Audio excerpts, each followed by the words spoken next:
Dr. Maya Chen had always believed that her biggest discovery would happen in a laboratory, surrounded by computers and microscopes. She never imagined it would happen during the worst blizzard of the century. Miles away from civilization. The storm hit the Arctic Research Station without warning. One minute Maya was collecting ice samples, and the next minute she could barely see her own hands through the swirling snow. The wind howled like a wild animal, and the temperature dropped so fast that her breath turned to ice crystals before hitting the ground. She was making her way back to the main facility when she saw it, a strange blue light cutting through the darkness, followed by a sound like thunder mixed with breaking glass. Something big had crashed into the frozen ground about a mile from where she stood. Maya knew she should radio for help. That was the proper thing to do, but something made her walk toward the crash site instead. Maybe it was curiosity. Maybe it was the scientist in her that couldn't ignore such an unusual event. Or maybe it was just gut instinct telling her this was important. What she found changed everything she thought she knew about the universe. The spacecraft looked like nothing she had ever seen before. It was sleek and silver, with surfaces that seemed to shift and flow like liquid metal. Parts of it were buried deep in the snow, and strange steam was rising from cracks in its hull. The blue light was coming from symbols carved along its sides, symbols that pulsed like a heartbeat. Maya circled the craft carefully, her heart pounding. This wasn't some experimental military plane or weather balloon. This was something from somewhere else entirely. As she got closer, she noticed that one section of the hull had been torn open during the crash. That's when she saw him. The being inside was tall, much taller than any human she had ever met. His skin had a silver tone that seemed to glow faintly in the darkness, and strange blue markings ran along his arms and face like living tattoos. He was wearing what looked like armor, but it was unlike anything from Earth. The material seemed to breathe and pulse with its own life. He was unconscious and clearly hurt. Some kind of green fluid was leaking from a wound on his shoulder, and his breathing was shallow and labored. The armor he wore was making beeping sounds that were getting slower and weaker. Maya stood there for a long moment, snow swirling around her, staring at proof that humans were not alone in the universe. Her scientific mind was racing with questions, but her human heart was focused on something simpler. This being, whatever he was dying. She made a choice that would change both their lives forever. The nearest emergency shelter was only half a mile away, but getting there in this storm, while carrying an injured alien, would be nearly impossible. The being was heavy, much heavier than his lean frame suggested, and Maya was not a particularly strong person, but she had to try. It took her almost an hour to drag him through the snow to the shelter. By the time she got him inside and sealed the door against the storm, she was exhausted and half frozen herself. The shelter was small, designed for emergency situations when researchers got caught away from the main base. It had basic supplies, a heating unit, and one large bed designed to conserve body heat in extreme cold. Maya laid the unconscious being on the bed and tried to figure out how to help him. His armor was clearly some kind of life support system, but she didn't know how it worked. She could see that some parts of it were damaged from the crash, with sparks occasionally shooting from broken components. As she worked, trying to understand the alien technology, something amazing happened. The armor seemed to respond to her touch. The symbols on its surface began to glow brighter, and she could hear it making new sounds, almost like it was trying to communicate with her. Then, suddenly, the being's eyes opened. They were unlike any eyes Maya had ever seen. They were a deep blue color that seemed to hold starlight, and when he looked at her, she felt like he could see right into her soul. For a moment, neither of them moved. They just stared at each other, two beings from different worlds, trying to understand what was happening. When he spoke, his voice was deep and musical, but the words were in a language she had never heard before. It sounded like wind chimes mixed with distant thunder. She shook her head, trying to show him she didn't understand. Then something incredible happened. The symbols on his armor began to pulse faster, and she could see his eyes changing, becoming more focused. When he spoke again, It was in perfect English. "You helped me," he said. And there was surprise in his voice. Why? Maya didn't know how to answer that question. How do you explain human compassion to someone from another world? How do you say that sometimes you just know something is right, even when it's dangerous? "You were hurt," she said simply. "I couldn't just leave you there." He studied her face for a long moment, and she could see him trying to understand her motivations. Finally, he attempted to sit up, but pain shot across his features and he fell back against the bed. "My ship," he said. "It was damaged in your planet's atmosphere. I need to contact my people." "Your people?" Maya asked, though she already knew the answer. "I am Commander Zix of the Etherian Empire," he said formally, as if he was introducing himself at some kind of diplomatic meeting. "My species has been observing your world for some time. I was sent to gather information about your people and your planet's readiness for contact." Maya felt her world shift. Not only were aliens real, but they had been watching Earth. The implications were staggering. "Contact?" she managed to ask. "Yes, my people are considering whether your species is ready to know about the larger universe, whether you can handle the truth that you are not alone." As he spoke, Maya became aware of how small the shelter was. The storm outside was getting worse, rattling the walls and making the single overhead light flicker. The heating unit was working hard to keep the space warm, but she could still see their breath in the cold air. "How long will the storm last?" Zix asked, as if reading her thoughts. Maya looked at the weather monitoring equipment in the corner. "At least 3 days, maybe more." "This is a big one." Something changed in his expression then, a flicker of what might have been concern. 3 days. In this small space. Is that a problem? Maya asked. Zix looked around the shelter, taking in the single bed, the close quarters, the intimate setting that the emergency situation had forced upon them. When his eyes met hers again, there was something serious in them. "My people have strict rules about interaction with other species," he said carefully. "Emotional attachments can compromise judgment. They can lead to mistakes that cost lives and destroy civilizations." Maya felt a strange flutter in her stomach at the word attachments. She pushed the feeling away and tried to focus on the practical situation. "I'm a scientist," she said. "I can keep this professional. I just want to help you recover and contact your people." Zix nodded slowly, but she could see uncertainty in his eyes. "Then we need to establish boundaries. Rules that will keep us both safe." "What kind of rules?" "We will share this space because we must," he said, gesturing toward the bed that took up most of the shelter's floor space. "But we must remember that this is temporary, that I will leave when my people come for me. That getting emotionally involved would be dangerous for both of us." Maya felt a strange disappointment, which surprised her. She had just met this being an hour ago, and he wasn't even human. Why should she care about emotional involvement? "One bed, one rule," Zix continued, his voice becoming formal again. "No falling in love. No letting feelings complicate what needs to be a simple situation. Can you agree to this?"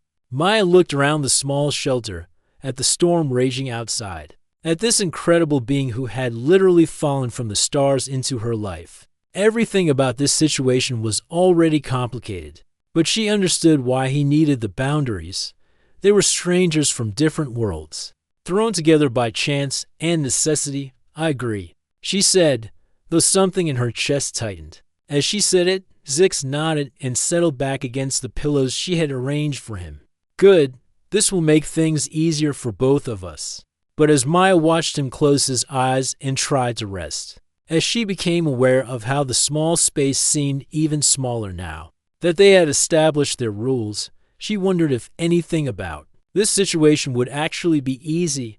Outside, the storm continued to rage, trapping them together in their small refuge. And despite the rule they had just established, Maya couldn't help but notice how the alien light from his markings made interesting patterns on the ceiling, or how his presence made the tiny shelter feel less lonely and more like a sanctuary. 3 days suddenly seemed like both an eternity and not nearly enough time at all.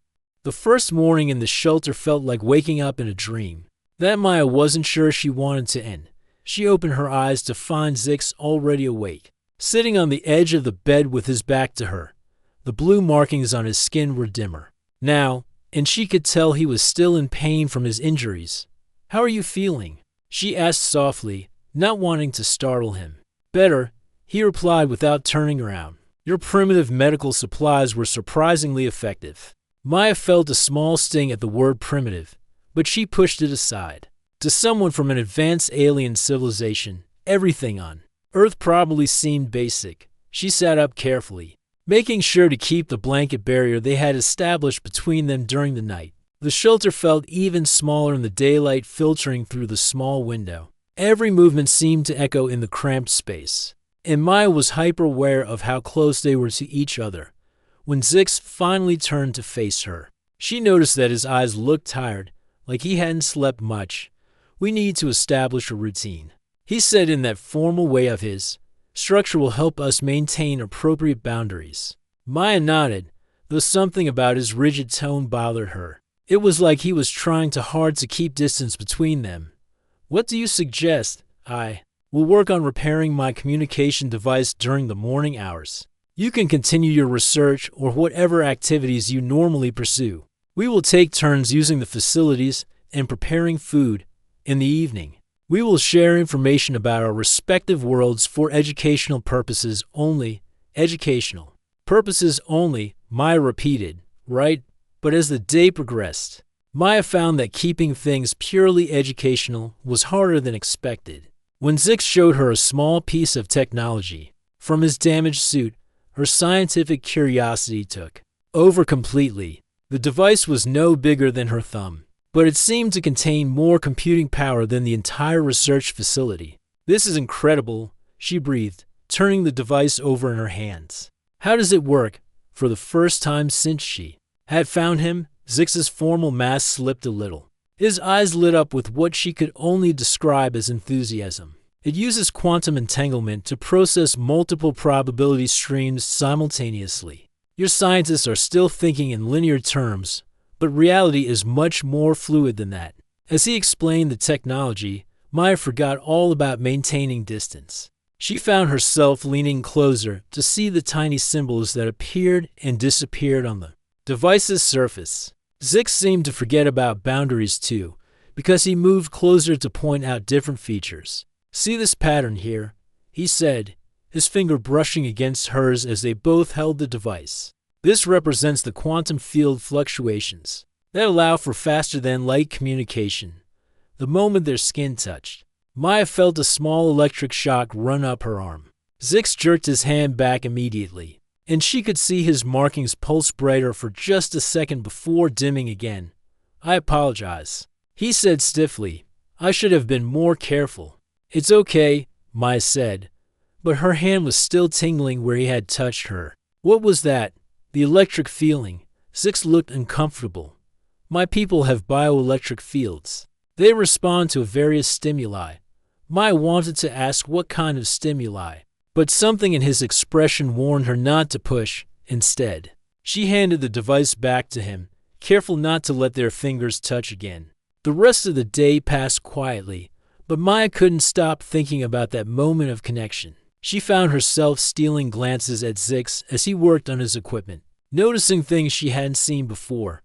The way his long fingers moved with precise grace. How his silver hair seemed to have a life of its own, shifting color slightly depending on the light. The quiet strength in the way he carried himself, even while injured. When evening came, they shared a simple meal of the emergency rations stored in the shelter. The food was bland and practical, but somehow eating together made it feel less lonely.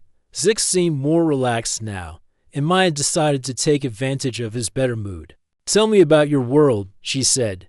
"What's it like?" Zix was quiet for a long moment, staring at his hands. "Different from this place," he finally said. "Our cities float among the clouds of our homeworld's upper atmosphere. The surface is too dangerous for most life forms, so we learn to live in the sky." "That sounds beautiful." "It is," he said, and for the first time, Maya heard genuine warmth in his voice. "The sunset turns the clouds into rivers of gold and purple, and at night, You can see 3 moons and the rings of our sister planet. Maya found herself imagining what it would be like to see such wonders. Do you miss it? Something shadow passed across Zix's face. I have not been home in many cycles. My duties keep me traveling between worlds. That sounds lonely, Maya said. Softly, Zix looked at her sharply, as if her comment had surprised him. Loneliness is a luxury I cannot afford. Emotional attachments make you weak. They cloud your judgment and put others at risk. But don't they also make you stronger? Maya asked. Give you something to fight for? No, Zix said firmly. But Maya could see conflict in his eyes. I learned that lesson the hard way. Before Maya could ask what he meant, Zix stood up abruptly. I need to check my equipment. He moved to the far corner of the shelter, turning his back to her again. Maya could see the tension in his shoulders, and she realized she had touched on something painful. She wanted to comfort him, to ask what had happened to make him so afraid of connection. But she remembered their rule. No getting emotionally involved. That night, they lay on opposite sides of the bed with a barrier of blankets between them. But Maya could hear Zix breathing, could sense his restlessness. Several times she thought she heard him start to say something, but then he would stop himself. Zix, she whispered into the darkness. Yes? Are you okay? There was a long pause. I'm fine. Go to sleep, Maya.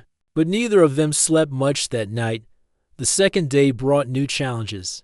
Maya woke up to find that the heating unit was making strange noises, and the temperature in the shelter had dropped noticeably. When she tried to fix it, she discovered that one of the components was damaged beyond her ability to repair.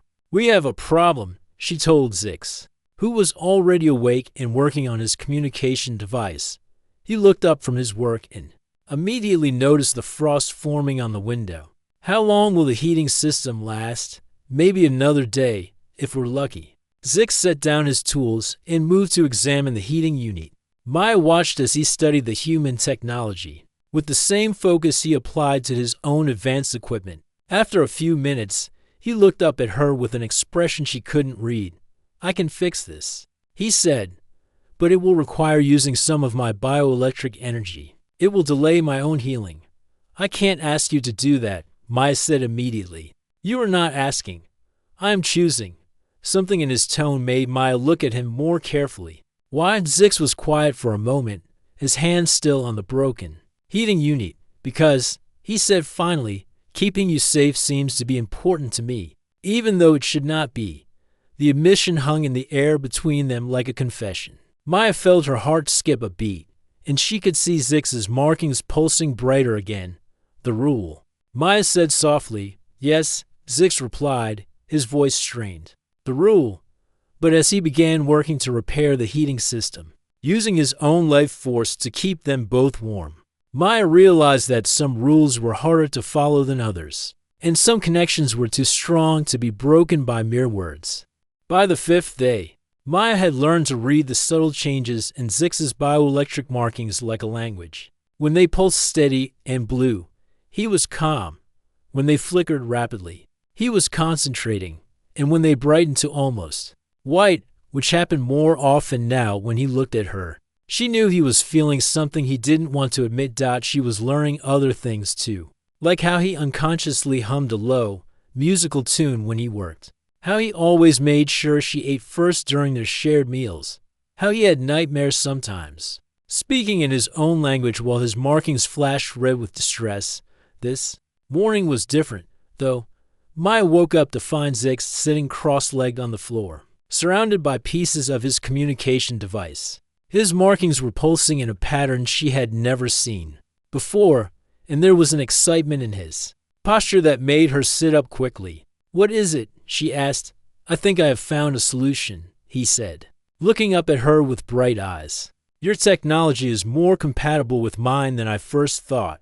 If we combine this component from your heating system with my quantum transmitter, we might be able to boost the signal enough to reach my ship. Maya felt a strange mix of emotions, relief that he might be able to contact his people, excitement about seeing alien technology work, and underneath it all, a sadness she didn't want to examine too closely.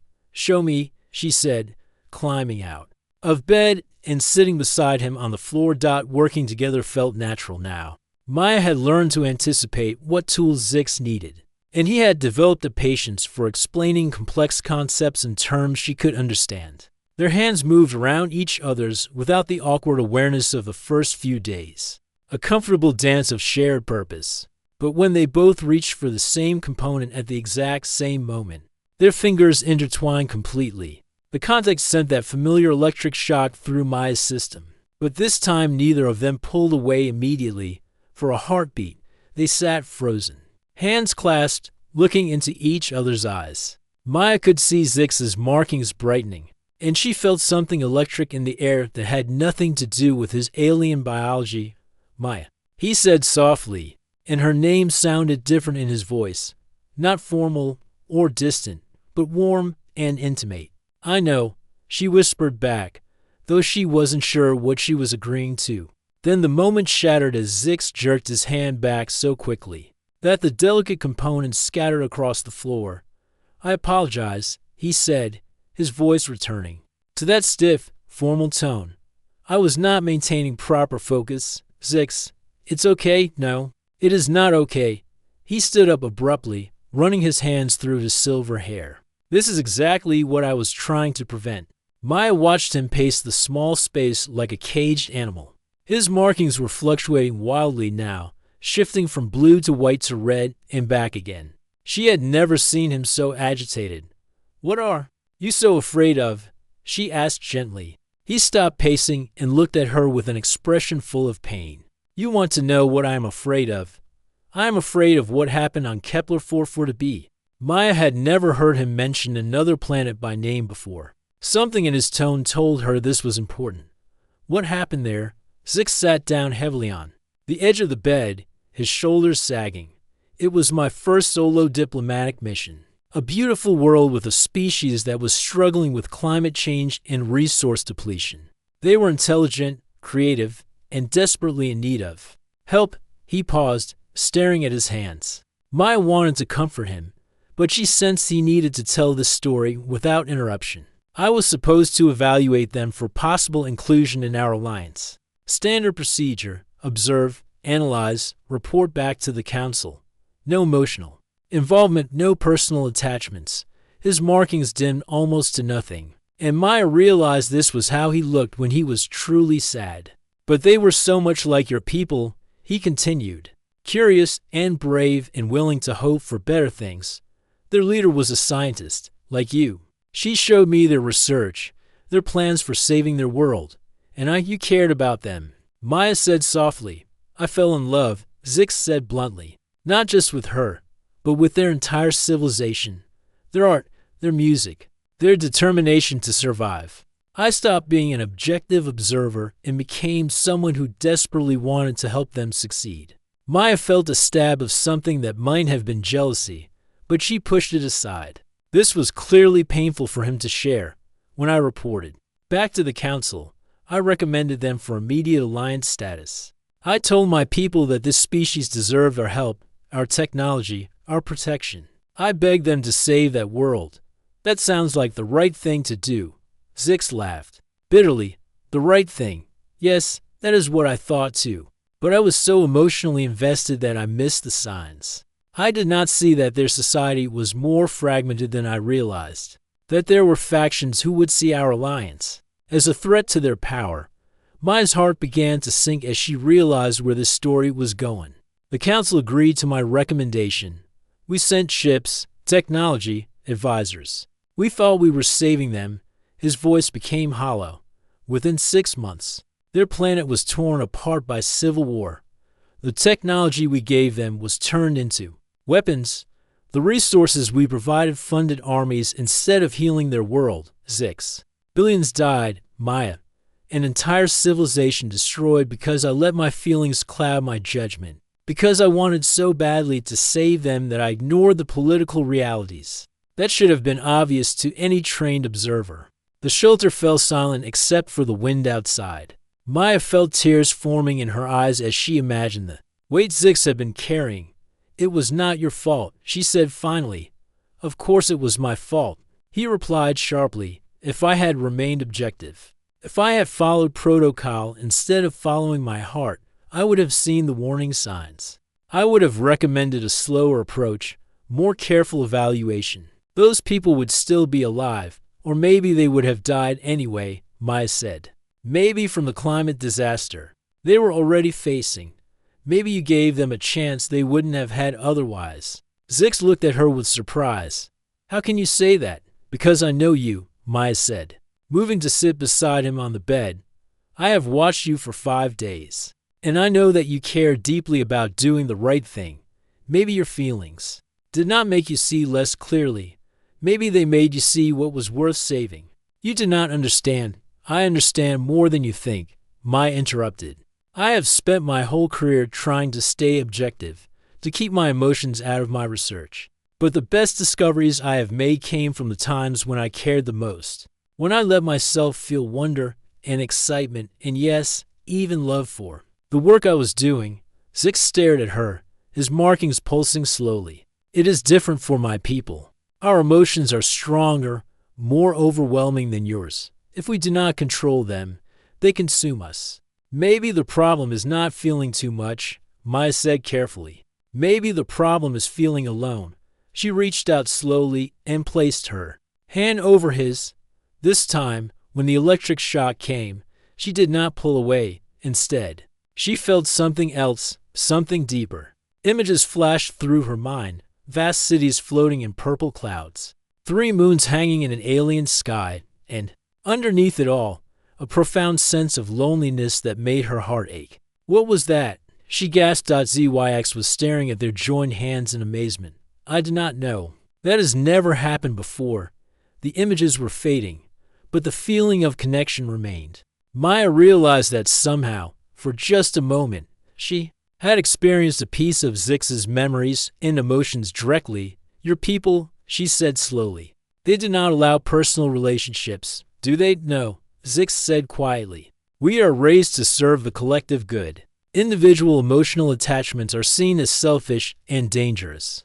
So you have been alone your whole life. Yes, Maya felt tears on her cheeks now, and she was not entirely sure if they were her own or somehow connected to what she had felt. From Zix, no wonder you are afraid, she whispered. You have never learned how to handle feelings because you have never been allowed to have them safely. Zix looked at her with something that might have been wonder. How do you handle them? The overwhelming nature of caring for someone. Maya smiled through her tears. You share the weight. You let the other person help carry the feelings so they do not crush you alone. As if to demonstrate her point, she squeezed his hand gently. The electric sensation returned, but this time it felt warm and comforting rather than shocking. I did not know how to do that, Zix admitted. I could teach you, Maya said softly, if you want to learn. Outside, the storm was finally beginning to weaken. Soon, Zix would be able to contact his people. Soon, this strange interlude would be over. But in this moment, sitting together in their small refuge, something new was beginning between them. Something that neither of them had words for, but both were beginning to understand. The communication device finally worked on the 6th day, crackling to life with sounds that seemed to come from another universe entirely. Maya watched as Zix's face lit up with relief. And something else she couldn't quite identify. Was it excitement to reconnect with his people, or was there fear mixed in there too?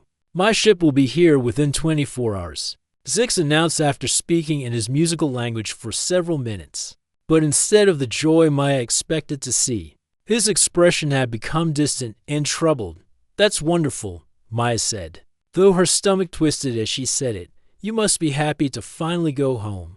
Zix didn't answer right away. He set down the communication device and moved to stare out the small window at the clearing sky. The storm had finally passed, leaving behind a world of pristine white snow that sparkled in the sunlight. Yes, he said finally, but his voice sounded hollow. Happy? Something was wrong. Maya could see it in the way his shoulders tensed, and how his markings had dimmed to barely visible lines along his skin. Over the past few days, she had learned to read his emotions through these subtle signs. And right now, everything about his posture screamed distress. Zix, what's wrong? He turned from the window and Maya was shocked to see genuine fear in his eyes. When my people arrive, they will scan both of us. They will detect the changes that have occurred. Changes? The telepathic connection we experienced yesterday was not normal. It should not have been possible between our species. When they discover it, they will want to know how it happened. They will examine my memories, my emotional responses during this time. Maya felt a chill that had nothing to do with the cold air, and what will they find? They will find that I have broken every rule we established for contact with other species. They will see that I have developed, he paused, struggling with the words, personal feelings for a member of your race. The way he said personal feelings made it sound like he was confessing to a terrible crime. Maya moved closer to him, wanting to offer comfort, but unsure how. What will happen then? Memory restructuring, Zix said quietly. They will remove the experiences that led to these inappropriate attachments.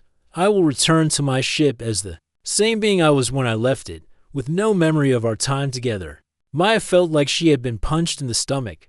They can do that? Just erase memories? It is a standard procedure when an operative has been compromised by emotional involvement. It protects both the individual and future missions. But you don't want them to do it, Maya said, reading the conflict in his expression. Zix was quiet for a long moment. No, he admitted finally. I do not want to forget you, Maya.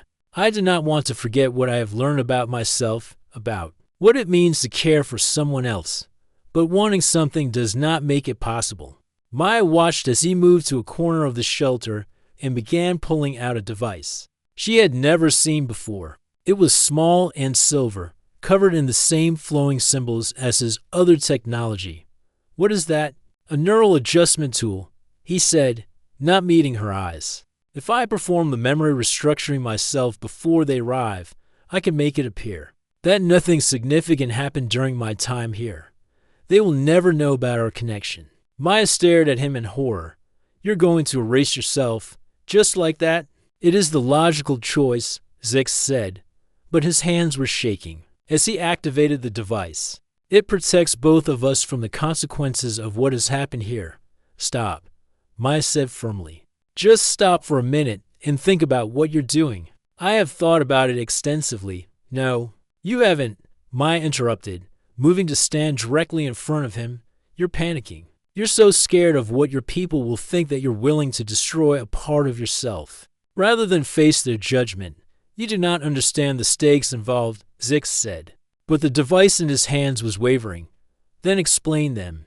To me, Maya demanded. Make me understand why the connection we've found is so terrible that it needs to be wiped away. Zix set down the device and looked at her with tired eyes. Because my people will see it as proof that I am unfit for service. They will conclude that I have been contaminated by human emotions, and am no longer capable of objective judgment. Maybe. Their conclusion would be wrong. Based on my history, they would not be wrong, Zix said bitterly. I failed once because of emotional involvement. I cannot fail again. Or maybe, Maya said gently, you failed before because you were trying to handle overwhelming feelings completely alone. Maybe you needed someone to share the burden with. Just like I told you yesterday, she reached out and carefully took the memory device from his hands. Zix didn't resist, but she could see panic flicker across his face. Maya, you do not know what you are doing.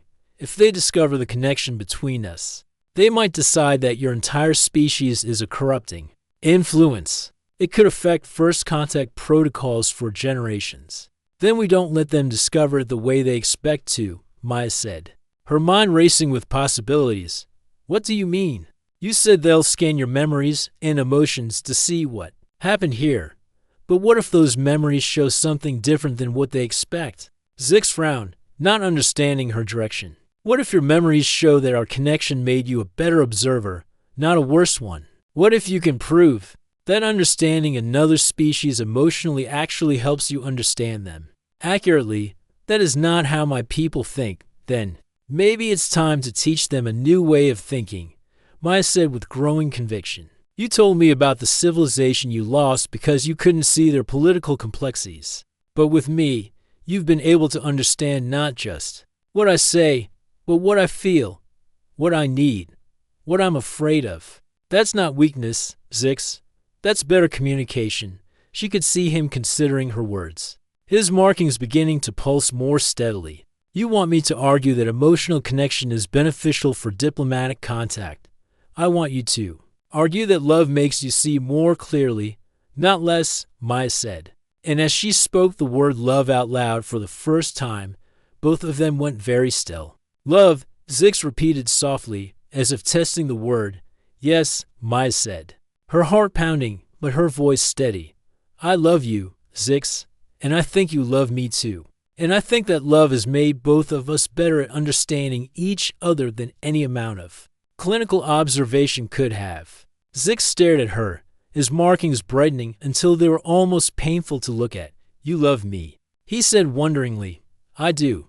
Even knowing that I am not human, even knowing that I come from a world you will never see, especially because of those things, Maya said with a smile.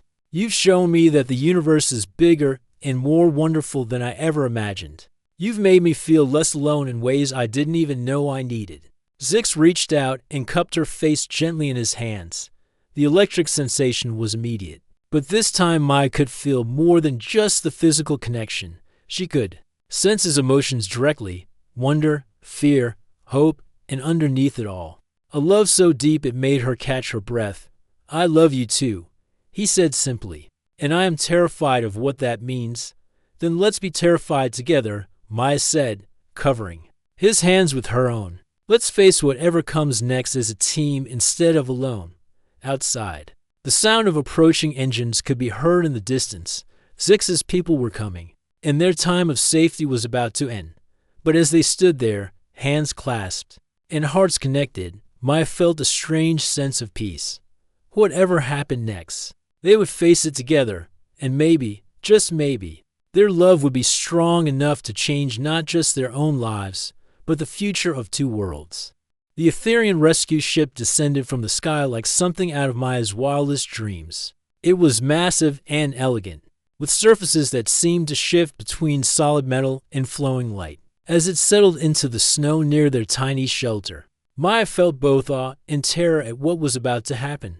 3 figures emerged from the ship, all tall and silver like Zix, but carrying themselves with an authority that made Maya's heart race. The one in the center was clearly the leader, with markings that covered more of his skin and pulsed with a steady golden light. Commander Zix. The leader called out in heavily accented English. As they approached the shelter, I'm Commander Thane. We have come to retrieve you. Zix stepped out of the shelter first, and Maya could see him straightening into the formal posture she remembered from their first meeting. But when he gestured for her to join him outside, his hand found hers and squeezed gently. Commander Thane. Zix replied formally, I present Dr. Maya Chen, the human who provided aid during my emergency. Commander Thane's eyes moved between them, and Maya saw those eyes widen slightly when he noticed their clasped hands. The other 2 Etherians moved closer, and Maya realized with growing alarm that all 3 of them were now staring at her and Zix with intense interest. Interesting, Commander Thane said slowly.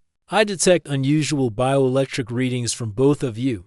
Dr. Chen, you appear to be carrying traces of Etherian neural patterns. This should not be possible.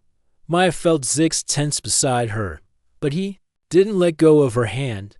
There is something we need to discuss, Zix said carefully. Something that may change how we approach first contact with this species. Indeed there is, Commander Thane replied, and his tone was not encouraging. Dr. Chen, please step away from Commander Zix. No, Maya said quietly, surprising even herself with her firmness. All 3 Etherians looked shocked. Clearly, they were not used to being told no by anyone, especially not by a human. I beg your pardon, Commander Thane asked. I said no. I won't step away from him. Maya lifted her chin and tried to project more confidence than she felt. Whatever you need to discuss with Zix, you can discuss with both of us. We're connected now, and I won't let you separate us.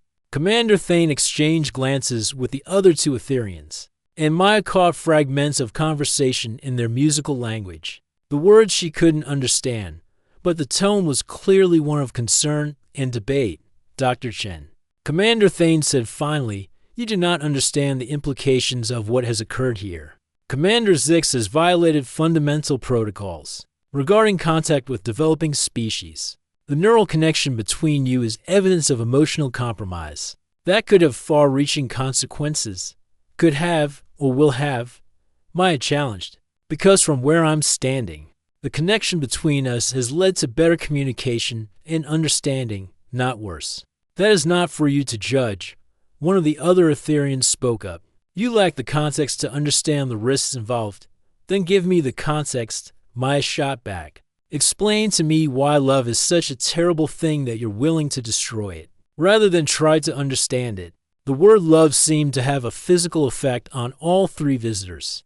Their markings flickered in patterns Maya had never seen before, and she realized she had just said something that challenged their fundamental beliefs. "Love," Commander Thane repeated, as if the word tasted strange in his mouth. "You claim to love Commander Zix. I don't claim it. I know it," Maya said firmly. "And he loves me, and that love has made both of us better at understanding each other than any amount of scientific observation could have." Commander Thane turned to Zix with an expression Maya couldn't read. "Is this true?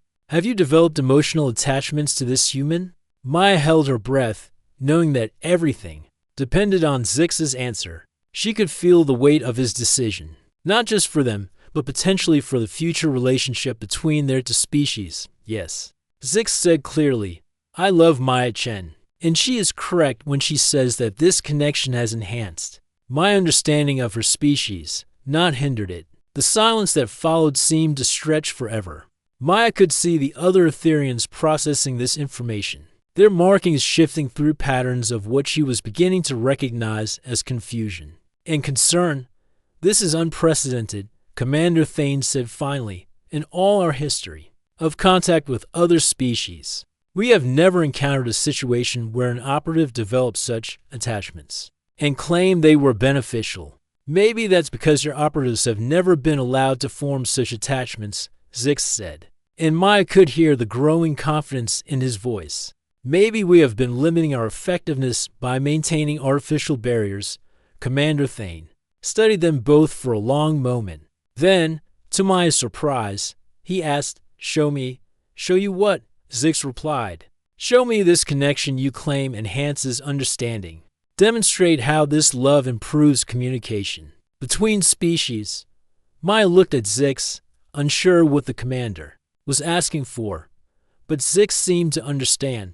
"Maya," he said softly, "trust me." She nodded, and Zix took both of her hands in his. Immediately, that electric sensation flowed between them, but this time it was stronger than ever before. Maya felt her consciousness expand, touching Zix's mind directly. But it wasn't just his mind she touched. Somehow, through their connection, she could sense the three Ethereans watching them. She could feel their emotions, curiosity, concern, and underneath it all, a loneliness so profound it made her heart ache. Images flowed through the connection. Maya saw flashes of Etherean society, beautiful cities in the clouds, beings who lived for centuries but never allowed themselves personal connections, a culture built on duty and service but empty of joy and companionship. She saw Zix's memories of his previous missions, his isolation, his struggle to understand species he was never allowed to truly connect with. And then she felt something amazing happen. Through her connection with Zix, she began to understand, not just his people, but what they needed. She saw how their fear of emotion had left them hollow, how their dedication to logic had actually made them less effective at understanding the illogical, emotional, complex species they encountered.